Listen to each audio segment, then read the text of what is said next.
The air was heavy with the smell of roasted chestnuts and wet stone. Rain had washed the marble streets until they gleamed like mirrors, reflecting torchlight from the colonnades. At the heart of the forum, merchants barked prices in Latin, Greek, and a dozen other tongues, their words colliding in the warm chaos of empire. Senators in white togas swept past barefoot children who darted between the crowd with baskets of figs. Overhead, banners embroidered with imperial eagles hung from balconies, dripping rainwater onto the heads of the faithful who still believed the eagle would never fall. From the steps of the Temple of Saturn, a young soldier watched it all. His name was Marcus Varro, born to a farmer in the hills beyond Ravenna, now dressed in the red cloak of the legions. His post today was ceremonial. No enemy would dare cross the city's heart, but still, he scanned the horizon out of habit. The Empire had taught him to expect danger from the edges, but lately, whispers said it came from within. A senator's carriage rattled past, splashing mud onto Marcus's boots. Inside, Senator Gaius Aurelius, his once black hair turned silver, sat stiffly, his hands clutched around a scroll bearing the imperial seal. His lips moved, silently reciting the speech he would deliver in the Senate that afternoon. In his mind, the words were clear and righteous, a plea for reform, for sanity in the taxation that was strangling farmers, for an end to the endless demands for soldiers to guard provinces most citizens had never seen. But in his heart, Gaius already knew the other senators would laugh, or worse, nod politely, and do nothing. In a shaded corner of the forum, a woman in a green wool cloak was buying bread. Her name was Livia, and she owned a small wine shop near the Tiber. She was no politician, no soldier, but she could read the empire in the faces of her customers. Once, the men who came for her strongest red spoke of conquests and new roads. Now they grumbled about grain prices, corrupt officials, and unpaid wages. She handed a coin to the baker, who bit it and frowned. The silver was pale, dull, stretched thin with base metals. Livia's stomach nodded.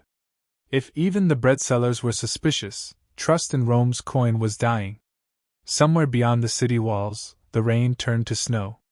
Across the northern frontier, the wind knifed through forests where men in furs moved silently between the pines. They spoke no Latin, only the clipped, guttural words of their own people. To the Romans, they were barbarians, a word meant to flatten the world outside their walls into something simple and dismissible. But these men were not simple. They carried the memory of broken treaties, of Roman tax collectors who took more than they gave, of promises of land and protection turned to ash. One of them, a broad-shouldered man named Arden, stopped to study the Roman watchfires in the distance. His tribe did not come to destroy for sport. They came because they had been pushed, by hunger, by fear, by enemies from further east. Rome's arrogance had left no space for such truths. Back in the city, Marcus adjusted his grip on his spear. From where he stood, Rome still felt eternal. The golden dome of the Pantheon glowed under torchlight, rainwater cascading off its perfect curve. The aqueducts still sang with the rush of clean water. The calendar still promised games, processions, and festivals that stitched the citizens into one shared story. Yet the soldier could not shake the feeling that the marble under his boots was not as solid as it seemed, that somewhere beneath the noise and color, the stones were shifting. The bell in the Senate tower tolled once, twice. The crowd parted as Gaius Aurelius descended from his carriage and climbed the marble steps. The rain had plastered his cloak to his back, and the sound of his sandals on the stone was swallowed by the clamor inside the chamber. Senators argued in clusters, their voices rising, drowning one another out. Some debated the eastern frontier, others railed about barbarian raids along the Rhine, still others schemed for governorships in distant provinces. No one seemed to notice the tremor beneath it all, the way every discussion came back to shortages, debts, and rebellions. Outside, Livia closed the shutters of her wine shop against the rain. She counted her coins by lamplight and found them lighter than they had been last month, though the same number lay in her palm. She blew out the lamp and sat in the dark, listening to the rain drum on the roof, wondering how long before she would have to choose between paying the tax collector or feeding her nephew. In the forest beyond the Danube, Arden wrapped his furs tighter and began the march south. Somewhere ahead lay a river, and beyond that, the empire that had once been the center of the world. And in the center of that empire, Marcus lifted his eyes to the north. He did not know it yet, but the footsteps he could not hear in the snow would one day echo in the streets where he now stood. Rome's story was still gilded in gold, but the first cracks had already begun to sing. The next morning broke pale and cold, the sky a dull slate over the city's rooftops. Marcus Varro stood on the watchtower at the northern wall, his breath steaming in the air. From here, Rome seemed endless, a sprawl of domes, tiled roofs, and smoke rising from hearths. Beyond the wall stretched farmland dotted with villas, and far in the distance, the dark thread of the Tiber snaking toward the sea. It looked peaceful, almost eternal.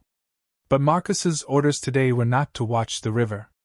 He was told to keep his eyes on the road from the north. Inside the city, Senator Gaius Aurelius was already awake, pacing his study. He had returned from the Senate the night before with his scrolls still rolled and sealed. The chamber had dissolved into bickering before he could speak. News of another border incursion in Pannonia had sent the more hawkish senators into shouting matches over whether to send reinforcements or demand more tribute from the locals. Gaius had watched the arguments twist into accusations, then into insults over unpaid debts and unfulfilled promises of grain. Nothing had been decided. As he poured himself watered wine, he felt a knot in his stomach that had nothing to do with the drink. He had been young when the empire had been led by men who thought beyond the next harvest. Now, it seemed every senator was too busy counting coins to see the cracks spreading under their feet. By mid-morning, the marketplace was alive. Livia's wine shop opened its shutters, letting in the smell of damp earth and freshly baked bread from the baker across the street. She served a table of legionaries on leave, their armor stacked in a corner like discarded shells. They spoke low, but Livia caught fragments: talk of pay arriving late, of commanders bribed to overlook looting, of whole units reassigned from the frontiers to put down riots in the provinces. One soldier traced a circle in the condensation on his cup, then sliced it in half with his finger. East. West, he muttered. They say it'll happen. 2 empires, not one. The others shrugged, but Livia saw how they avoided each other's eyes. That afternoon, a messenger arrived at the northern gate. Marcus was the first to see him, a rider hunched over a foam-flecked horse, cloak torn, face raw from wind. He carried no banner, only a small leather satchel. The guards opened the gate, and the rider all but fell into Marcus's arms. Visigoths, he gasped, his voice breaking on the word. Cross the Danube. Whole villages burned. Marcus helped him to the guardhouse, where the officer in command read the sealed letter he carried. The officer's expression didn't change, which Marcus knew meant it was worse than he thought. By nightfall, word had spread, though in fragments and rumor. Some said it was just a raid, others claimed the Visigoths were marching on Italy. In the taverns, men argued over whether Rome should send troops or negotiate. In the Senate, the debate stalled again when rival factions used the crisis as a chance to undermine each other's influence. Gaius Aurelius sat silent, watching the opportunity for decisive action vanish under a tide of vanity and suspicion. Far to the north, Ardens' band had joined with others, hundreds of them now moving as one. Families traveled alongside warriors, children bundled in hides, women carrying what little they owned on sleds dragged by oxen. The snow fell heavier each night, pressing them southward. Word had reached them, too, Rome's borders were thin, its armies scattered. But their goal was not conquest, it was survival. Arden knew that if they stopped moving, the hunger would catch them before the Romans ever did. Back in Rome, Livia closed her shop early. The air felt restless, charged. Across the street, the baker boarded up his windows. Just in case, he muttered when she asked. She had never seen him do that before. In her storeroom, she counted her amphorae of wine. For the first time, she wondered not how much she could sell, but how much she could keep if things turned violent. That night, Marcus stood on the wall again. The torches along the battlements flickered in the wind. Somewhere beyond the darkness, beyond the invisible line that marked the empire's edge, There were people moving toward them, not an army, not yet, but something slower and heavier, like a tide that could not be turned back. He thought of the markets, the temples, the laughter of the children playing in the forum. He thought of how easily it could all be silenced. In the Senate, Gaius Aurelius sat alone in the chamber long after the others had gone. The echo of their arguments still clung to the air, but the marble columns felt colder than usual. He unrolled his scroll and read his speech aloud into the empty hall, as if the walls themselves might listen. Outside, in the streets of Rome, the rain began again, soft, steady, masking the quiet sound of a city that did not yet realize it was already being surrounded. 3 days after the messenger staggered through the northern gate, Rome's rhythm broke. It began before dawn. Marcus Varro was woken not by the changing of the watch, but by the sound of bells, not the slow, dignified toll of the Senate tower, but the sharp, urgent clang from the guard stations. He pulled on his armor, its metal chilled from the night, and climbed the wall. The plain beyond the city shimmered in the early light, but not with dew. Fires burned in scattered lines across the horizon. Between them, dark shapes moved in silence, too many for a raiding party, too organized for refugees. His commander's jaw clenched. "They've come further than the Danube," he muttered. "Far further." By mid-morning, word had raced through every alley and courtyard. A Visigoth warband was within a day's march of Rome. No one could say how they passed the outer garrisons so quickly. Some whispered of Roman auxiliaries who had opened gates for gold. Others swore the frontier troops had deserted, their pay months overdue. In the Senate, the marble floor was slick from the rain tracked in by panicked messengers. Gaius Aurelius demanded an emergency session, but the chamber was chaos before it began. One faction insisted on sending envoys with gifts, another called for a last stand. Old grudges boiled over. Gaius tried to speak, to cut through the noise, but was shouted down by a younger senator whose family owned estates far from any danger. "If the Goths want the city," the man sneered, "let them have it. We'll rebuild. We always do." On the streets, fear took form. Shopkeepers boarded their doors. The baker Livia knew since she was a girl loaded his cart with sacks of flour and fled toward the southern roads. Livia herself locked the shutters of her wine shop and tied the door with rope, as if string could stop an army. But she couldn't bring herself to leave. Her nephew slept in the back room, and the thought of the road, of chaos without the city walls, filled her with a deeper dread than staying. At midday, Marcus received his orders: hold the north gate until relief came from the legions stationed in Ravenna. But the messenger who brought the order could not meet his eyes. Everyone knew those legions were days away, if they came at all. As the afternoon waned, the fires on the horizon grew brighter. Through the heat haze, Marcus began to see banners, black cloth painted with a white spiral, and lines of carts between the warriors. Families. Children. This was no army in the Roman sense. It was a people on the move. Yet the spears glinting above the carts left no doubt they could fight if cornered. By sundown, a heavy silence had fallen over the wall. Then came the sound that would later keep Marcus awake for years, not the war cry of an attacking force, but the low, deliberate thud of shields striking the ground in unison. Once. Twice. 3 times. The gate shuddered under the impact of something large and unseen in the dusk.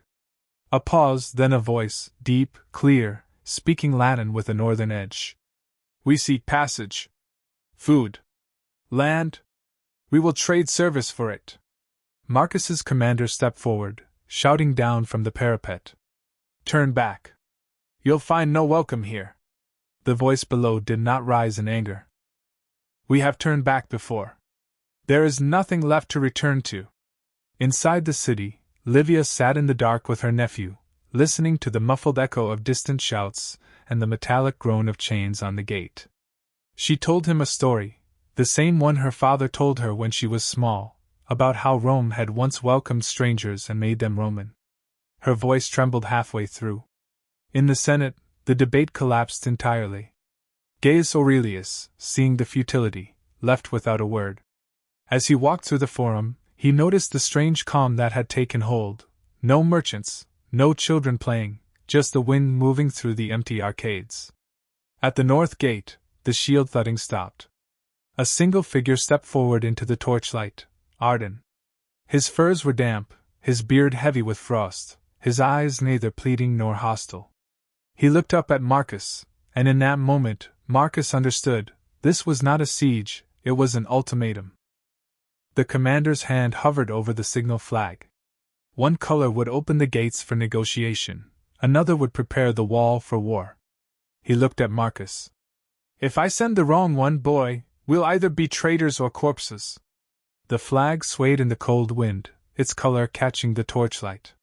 For a heartbeat, Marcus thought the commander might change his mind, that he might lower it and choose the other signal. But then it snapped upward, the deep red unmistakable, prepare for war. A groan rippled through the wall's defenders. The archers moved into position, knocking arrows, their eyes fixed on the dark shapes below. The gates remained sealed. Arden did not flinch. He turned, murmured something to the people behind him, and they began pulling the carts into a circle, a fortress of wood and cloth. Children vanished inside, women unstrapped spears from sleds. It was not the frenzied scramble of a people caught unprepared. It was the calm readiness of those who had lived too long with the smell of battle. Marcus's throat tightened. From this height he could see their faces more clearly now, pale in the torchlight, drawn thin from hunger. He saw a boy no older than his nephew in Livia's shop, gripping a wooden staff with both hands. The sight unsettled him more than the armed warriors. In the forum, Gaius Aurelius moved swiftly toward the northern quarter. He had heard the gate bells again, shorter this time, sharper. Each one meant the possibility of blood. As he passed the wine shop, Livia stepped into the street. "Is it true?" she asked, her voice low. "They've come to the walls," he said, not stopping. "The Senate will not open the gates. Then they'll try to break them," she replied, though it sounded more like a question. Gaius paused. "Perhaps. Or perhaps they will starve us into doing it for them." He saw the way she hugged her arms across her chest, and he thought of the empty grain stores, the coin debased so many times that merchants waited in disgust. Siege would not take months, it would take weeks. Back at the wall, Marcus's commander barked orders. Oil cauldrons were dragged into place. Piles of stones were lined up near the parapet. The smell of pitch thickened the air. Below, Arden stepped forward again. "We will not attack first," he called. "But we will not leave. Rome cannot hold all its gates at once. Others will come." The commander's reply was short, almost bored. "Rome needs no gates to crush you." A faint smile touched Arden's face, the kind one wears when an opponent's arrogance confirms every suspicion. He stepped back into the ring of carts. The waiting began. That night the sky cleared. The moon washed the plain in silver. The fires of the Visigoth camp burned low, but they did not go out. From the wall, Marcus could hear faint sounds, not war drums, but singing. It was slow, almost mournful, in a language he didn't understand. The melody reached something in him that orders and discipline could not touch. In the shadows of her shuttered shop, Livia listened too. She sat with her nephew, telling him they were safe behind the walls, though her own eyes stayed fixed on the faint glow from the plain. She thought of the story she had told him days ago, about how Rome once welcomed strangers. It now felt less like a memory and more like a lie she'd inherited. At dawn, the first stone was thrown, not by the defenders, but by a boy from the Roman crowd that had gathered near the wall to watch. It arced high, landing short of the Visigoth carts. Still, a cheer rose from the bystanders. Arden ignored it. But his warriors shifted, hands on weapons. By midday, tempers were fraying. Inside the city, food prices doubled. A rumor spread that the Senate was considering an agreement, then another that the Senate had voted to hold the walls at all costs. Neither could be confirmed. Gaius Aurelius forced his way into the commander's quarters at the wall. "If you do not open the gates to negotiate, you will turn allies into enemies," he warned. The commander shrugged. "Better enemies beyond the wall than within it." "Then you have already chosen the ending," Gaius said, voice low. By late afternoon, the air itself seemed to tighten. Every movement on the wall drew eyes from below. Every gust of wind set the gates to creaking, as if the city itself was restless. Marcus stood at his post, spear in hand, torn between the orders in his head and the unease in his chest. He thought of the boy with the wooden staff. He thought of Livia's nephew, sleeping a mile away, unaware of how close the walls were to cracking. The sun began to set, bleeding red across the horizon. The shadow of the wall stretched long over the Visigoth camp, cutting it in two. Arden stepped into that shadow and looked up at Marcus again. The next move, whichever way it went, would decide whether Rome woke tomorrow to peace or to flames. The moment came not with a trumpet or a charge, but with a sound so small Marcus almost missed it, a single hinge groaning. It was dusk. The sun had just dropped behind the walls, leaving the city in a bruised half-light. The air felt heavy, as though the weight of the day itself was pressing down. On the plain below, the Visigoth fires burned steady, unblinking. Then, a flash, not from their camp, but from within the gatehouse. A glint of metal, a sudden movement in the shadows. Marcus turned, just in time to see two figures, cloaked, faces hidden, working the chains. "Saboteurs!" he shouted, but the word was swallowed by the rising clamor. The locking beam thudded once, twice, then split. The chains rattled. The great doors trembled under their own weight. And then the gates began to open. It was not wide at first, just enough for a man to slip through. But the people waiting outside needed no invitation. Arden was the first to step forward, not with a war cry, but with a deliberate, measured stride. He passed through the narrow gap, the torchlight catching the frost in his beard. Behind him came others, men with spears, women carrying bundles, children gripping their mothers' skirts. From the wall, Marcus heard the commander's order. "Archers, now!" Marcus froze. In his sights was not a warrior, but a woman holding a child no older than 3. He saw her eyes, wary, not wild, and in that heartbeat, the orders in his ears and the truth in front of him tore him in two. Below, chaos bloomed. Some citizens rushed forward to welcome the newcomers, offering bread, calling out in rough Latin. Others screamed for the gates to be shut, shoving, striking at those they saw as invaders. The commander shoved Marcus aside, seized a bow, and loosed the first arrow. It struck not the woman, but the man beside her, a Visigoth elder who crumpled without a sound. That was the spark. Arden roared, the calm stripped from his voice. His warriors surged forward, shields up, pressing into the gate. More Romans poured from the streets, some to defend, some to join. The clash was sudden, brutal, spear against shield, torch against flesh. Gaius Aurelius arrived at the edge of the forum just as the first flames licked up the wooden market stalls. He pushed through the crush of bodies, shouting for the fighting to stop, but his words were drowned by the crack of splintering carts and the screaming of horses. He saw a young legionary on the wall hesitate, bow in hand, and in his face recognized the look of a man realizing that every choice was wrong. In her shop, Livia heard the gates crash open fully. The sound was like the world splitting. She grabbed her nephew's hand, pulling him into the alley, but the alley was already flooding with people, Romans and Goths both, faces twisted in panic. She caught sight of a man dragging a sack of grain from the baker's, another smashing amphory just to spill the wine onto the cobbles. The fighting rolled inward like a storm tide. Smoke thickened. Somewhere, a temple bell rang, not in celebration, but in alarm. On the wall, Marcus's spear was knocked from his hands.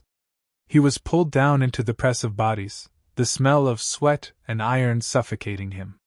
When he looked up, he saw Arden standing over him, not striking, but scanning the chaos. Their eyes locked again. In Arden's, Marcus read not triumph, but something like exhaustion, the look of a man who had carried his people to the gates of a city and found the welcome drenched in blood. By nightfall, the forum was unrecognizable. Fires burned unchecked. Statues lay shattered. The Senate steps were littered with abandoned shields. There was no clear line between victor and victim, only survivors, stepping carefully around the bodies of strangers and neighbors alike.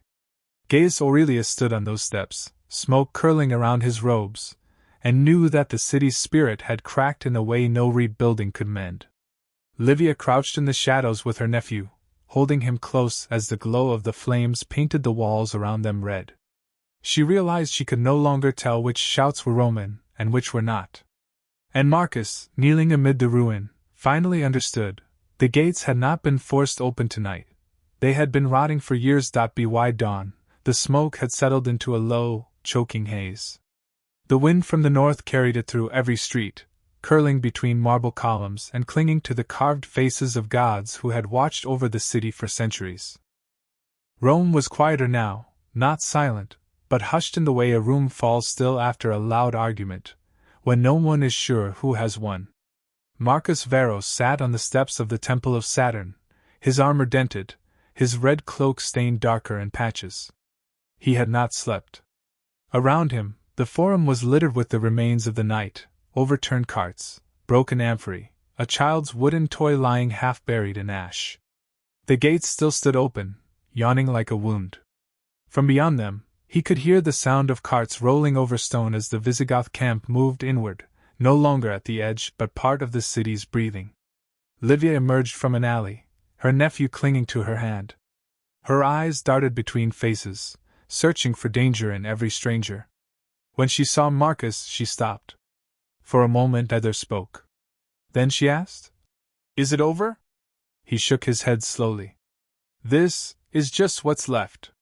Gaius Aurelius wandered the forum like a man walking through a dream. His robe was torn at the hem, and soot streaked his face, but he carried himself with the same measured dignity he had in the Senate chamber. The irony was not lost on him, that the city had survived invasions for centuries, only to see its heart undone in a single night by fear, mistrust, and the refusal to listen. He stopped before Marcus and Livia, looking at the boy at her side. "What is your name?" he asked gently. The boy hesitated, glancing up at his aunt. She answered for him. "Lucius." Gaius smiled faintly, though his eyes betrayed no joy. "Then remember, Lucius, Rome is not marble and gold. It's the people who carry it forward. Even if the name changes, even if the walls fall, what you remember of it, that is Rome." Beyond the open gates, Arden stood watching the city. His people were moving carefully now, carrying what they needed, avoiding unnecessary damage. But the night's violence had carved something deep between them and the Romans. There would be no illusions of easy trust. He met Marcus's gaze once more across the space between them, and this time there was no challenge in it, only a weary acknowledgement. By midday, the Senate convened. The chamber smelled of smoke, the floor still gritty with ash. Those who had called for a fight the loudest were now the first to propose peace. Grain stores were to be opened, land grants were to be discussed. Promises were made with the same ease they had been broken before. Marcus attended none of it. He walked the streets instead, noting which houses still stood and which had been emptied. In one courtyard, a Visigoth child played with a Roman child, tossing a rag ball back and forth. Their laughter was thin but real. He found himself stopping to listen. That evening, as the sun dipped low and the air turned cool, Livia reopened the shutters of her wine shop. She served the first cup to a woman whose accent marked her as a newcomer from the north. They didn't speak much, just a nod, the universal language of those who had both survived the same storm.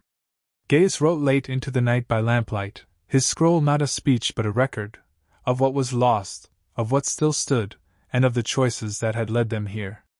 He knew it might be burned, ignored, or forgotten, but he wrote anyway. Some things had to be remembered, even if only by one voice. On the wall, Marcus took the night watch. The gates were still open. There were no orders yet to close them. He stood where he had days before, looking out into the dark, but the horizon felt different now, not a line between Rome and the world, but a seam, imperfectly stitched. The moon rose, silver and indifferent. Somewhere in the city, a baby cried. Somewhere else, a drunk laughed too loud. Life, in its stubbornness, carried on. Marcus rested his hands on the cold stone and thought of what Gaius had said, that Rome was not the walls. Maybe it never had been. Maybe it was something you carried, or something that carried you, until the weight became too much. The wind shifted, blowing from the south this time, bringing with it the faint smell of the sea. Marcus closed his eyes and let it wash over him. The gates stayed open. And beyond them, the night waited, patient as history.